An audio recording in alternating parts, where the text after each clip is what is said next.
Hi everyone, I'm Mikey Lynam. I'm the Children and Young Persons Worker at Lambeth Information Advice and Support Service. This is the fourth video, I think, in a series of videos where I talk to post-16 providers and other kind of educational or work skills providers in Lambeth and in London.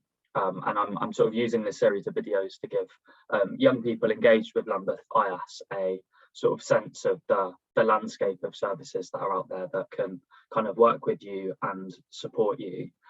So I'm joined today by Kate Tulley, who works for Forward Trust, and she's involved in Mencap's Employ Me programme, which is a programme that supports young people with learning disabilities into work. So Kate's going to kind of tell us a little bit about the programme, and what kind of young people on the programme can expect, and then I'll come in with any sort of follow-up questions, and yeah, that will be it. So welcome, Kate, and yeah, over to you. Hi, yeah, thanks very much. So that's right. So I'm the employment coach on the Mencap Employ Me programme, and I work for a company called the Forward Trust. What I'll do is I'll just quickly run through the basics of the programme, the eligibility, how we work with participants once they're on the programme, and then towards the end I'll share the formal sort of Mencap sort of flyer, I suppose, poster, just so you can all see it there as well. But yeah, so the Mencap programme is for 16 to 24-year-olds who have varying learning difficulties and disabilities, and that would include autism as well. And the eligibility for the programme, apart from the age, would be geographical. So at the moment we are working with people from 4 areas, and that would be Havering, Redbridge, Lambeth and Croydon. Once you're on the programme, then everyone's different. Everyone is different, and the journey will look different, and the timescales will be different. But the main aim is to get the participant into either employment, education or training. So it is called Employ Me, but if you are wanting to go into, as I say, education or training, that is also fine, and we can look for those avenues. But yeah, so really it's the process of getting to know the individual, working with the individual to find out exactly what skills they have, what their likes, what their dislikes are, understanding what their independent travel looks like, any sort of experiences that they've already got. The same with anybody else when you're looking for a job. We will do all of that.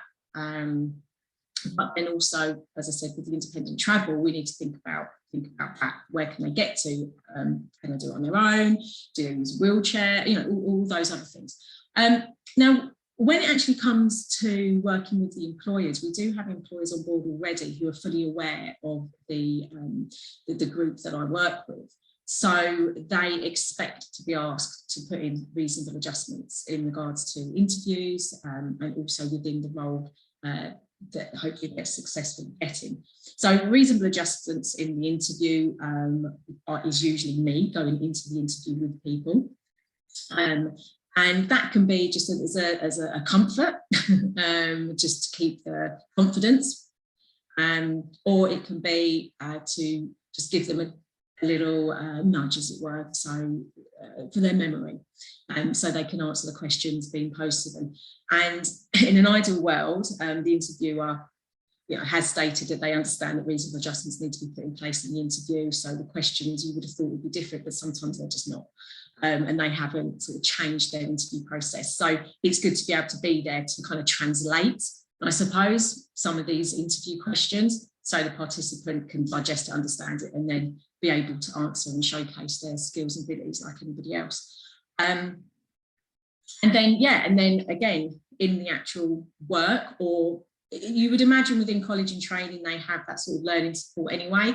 But in the workplace, again, it's about sustainable work. So once somebody has progressed, then we will support them for 6 months inside work or inside the college or what have you. And again, you know, an ideal scenario would be that we previously introduced ourselves and spoken to the employer. We've attended the interview. They understand who this person is and what support they need. And we make sure that there is a key person within that role for the participant to be supported from consistently. And again, that can look different. It can be showing them their role, at the same time, every day. It could be showing them their duties and what they need to do, repeat and repeat and repeat. Or you show them once and they're fine and off they go. But whatever it looks like, again, for the participant, that's what we try to arrange. So there's a lot of communication there between ourselves and the employer or the college or the training. So eligibility can be the hardest thing to prove to get onto the programme. So you do need to prove that you are not in education, employment and training. If you're on benefits, that's great, because universal credits would be the usual. Well, actually, it is the only benefit that we can use as proof of not being in employment. If they're on PIP, a letter from PIP, that wouldn't do. So maybe a referral form from the college or from somewhere like here. Eligibility in regards to the learning disability, again, that can be a bit tricky. Now, if someone doesn't already have an EHCP, which is perfect, then it would need to be a letter from some form of medical person, hospital, GP, stating what the learning disabilities are. So yeah, so the NEET and the proof of learning disability can be the hardest thing to prove, to be compliant. But yeah, if you can cover those, the others just ID, like passport, or and your address as well. So yeah, so I'm just going to share my screen and I'll share the poster, and then after that, obviously if there's any questions, there will be. I'm sure I've missed stuff out. Let's just make this a bit bigger. Yeah, so I'll just, so there we go. So this is the information just in print, just so you can refer to it later on if you wanted to when looking at the video. As you see here, access to information, advice and guidance, work experience and sessions on interview skills, one-to-one support from an educated employment coach, help finding the courses, etc., etc. And also volunteering. I try to use the local volunteering centres as well, so people can get some experience, because a lot of the time the participants will have come straight from college, they have no work experience, have no idea, it can be like anybody else, no idea what you want to do. So the volunteering work can be quite nice to dip your toe in different industries. And then at the bottom there you can see what the eligibility criteria would be, and the eligible boroughs as well: Havering, Redbridge, Lambeth and Croydon. So I'll take that off.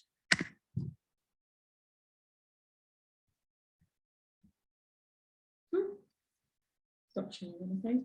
There we go. Right. Any questions? Oh, thanks so much for that, Kate. That was really helpful. Yeah, no, I do just have a couple of questions. You kind of said midway through that you kind of work directly with employers that sort of expect to put in a level of sort of reasonable adjustments. I guess just for young people who might not quite kind of understand what reasonable adjustments are, could you kind of say a little bit about that and what it might look like, kind of both in a job and then sort of also in an interview? Yeah, absolutely. Okay, so reasonable adjustments basically means just asking an employer or asking somebody to change their usual ways that they do things.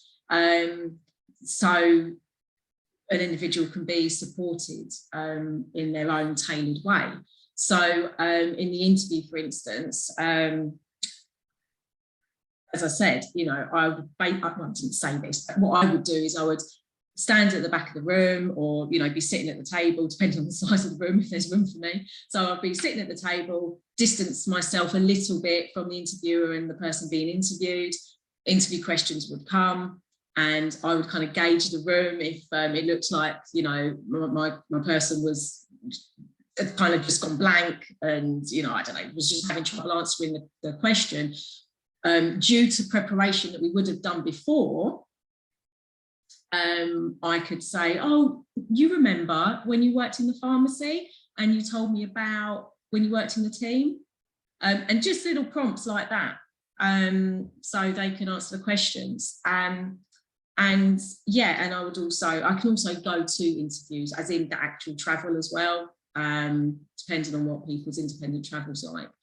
And then again, these adjustments in the workplace, it depends what job you're doing. But let's say that the hours maybe just need to be shortened a little bit, or you need extra breaks, more breaks than other people, just for whatever reason. Or you're going to be working in a kitchen and you'll be given a duty to do, and you understand what that is, but by the time you go into work again the next day, you will have forgotten. And it's just the reasonable adjustments there is that the employer is understanding. So it's not just putting physical things in place, it's ensuring that the employer has the correct understanding about you as a person to be able to support you, and not have unrealistic expectations. So they expect that you should be like everybody else in the room. They understand that they need to put some things in place just to support you, because it's about sustainable work. It's about making sure that you can stay there and that you're happy and confident, and they need to help you do that. Amazing, cheers, Kate. And so yeah, so the program as a whole, you kind of mentioned there's this sort of early kind of the program would begin, a young person would sort of get involved and begin to work with you, and then in, I guess it's sort of split into two parts. Kind of the first phase, young people will be kind of working directly with you, perhaps kind of building confidence and applying for things, and then you said that they're sort of supported once they're in a role or in sort of education or training or whatever. I was wondering if you could say a little bit more about kind of what happens during that first phase, like what does your work look like, and what what you expect. I mean, if you've looked for a job before, you'll have an idea of what it entails, but if you haven't, what you need to start looking for a job is obviously a CV. So we make sure that there's a CV created, and as much as possible that you learn some skills in regards to how to create a CV. So that will be done on a one-to-one basis, and you'll be given some activities to do at home, to try and be as responsible as you can for creating your own sort of document. Interview techniques, so we'll talk about the type of questions that are asked at an interview, having a look at job descriptions and trying to figure out what questions that they'll ask at the interview, depending on what it looks like they need from the job description. We'll have a look online at different places where jobs are advertised. We'll get registered on the typical the government websites for apprenticeships or findmeajob.com or what have you. And yeah, so it is that very typical activity of sort of making sure you're prepared for interview, that you can look for a job, that your CV is registered on all these different sites, but also discussing and using tools that I have to try and find out what it is that you're interested in, try and find out what it is that you'd be happy to do. So a lot of discussion and sort of activities around that as well. And hopefully with this interaction, the confidence will grow, understanding what skills you have, will help your confidence grow. But yeah, that's I'm sure there's some bits and pieces I've missed out, but that's pretty much. No, that's amazing. Thanks so much, Kate. I mean, so yeah, I've only got two more questions. So they're I don't know, pretty kind of short ones, I think, to answer. The first one is you kind of spoke about kind of working with employers. Could you give a bit of a sense of what sort of roles young people might expect to move into if they do get a job through Employ Me? And we have an internal, I'll call them an internal recruitment team, and their role is to get in contact with employers and build relationships. So whenever they have vacancies available, they supply them to us, and we have easier access to interviews. So I mean, they can range from anything from sort of care work, outdoor ground maintenance work, hospitality, so restaurants and hotels, administration, so office-based roles. You know, it is very varied. And at the moment, we have, off the top of my head, we've got somebody working as a learning assistant in a school. We've got somebody working, doing a basic administration job in an office in the city. We've got someone who started working in the kitchen in a pub. We have somebody else doing a face-to-face sort of serving role in the fast food chain again in central London. So, you know, it really can vary. And a couple of people have chosen to go back into education. So they're at college now for the next few years. So that's nice. Well, cool. And then, yeah, just the final question from me. So it's now December 2021.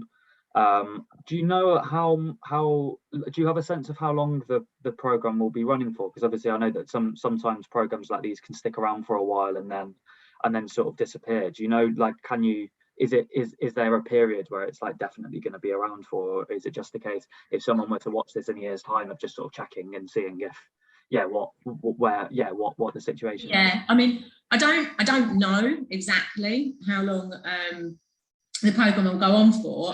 In my mind, I have some July 2022 floating around in my mind. So if you are watching this video after July 2022, you might want to definitely double check if we're still running it. But I suppose with a lot of this stuff, isn't it? It's maybe how successful it is. It could be extended.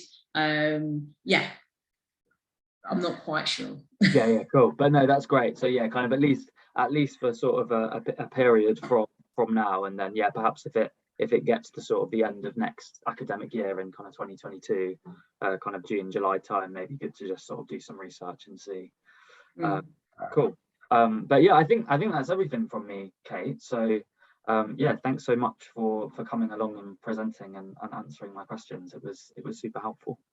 Yeah, that's fine. Oh, I've just got one more thing to add. On the poster that I showed earlier, there's an email address at the bottom, and you can actually email that address for anything that you may find you're interested in under just the Mencap project. But if you are interested in the Mencap project, there is a referral form, so I can get that sent out obviously once the initial contact's been made. And you can always email myself directly as well, which is just my first name, Kate.Tulley, which is TULLEY @forwardtrust.org.uk. Brilliant. Thanks so much, Kate. That's okay.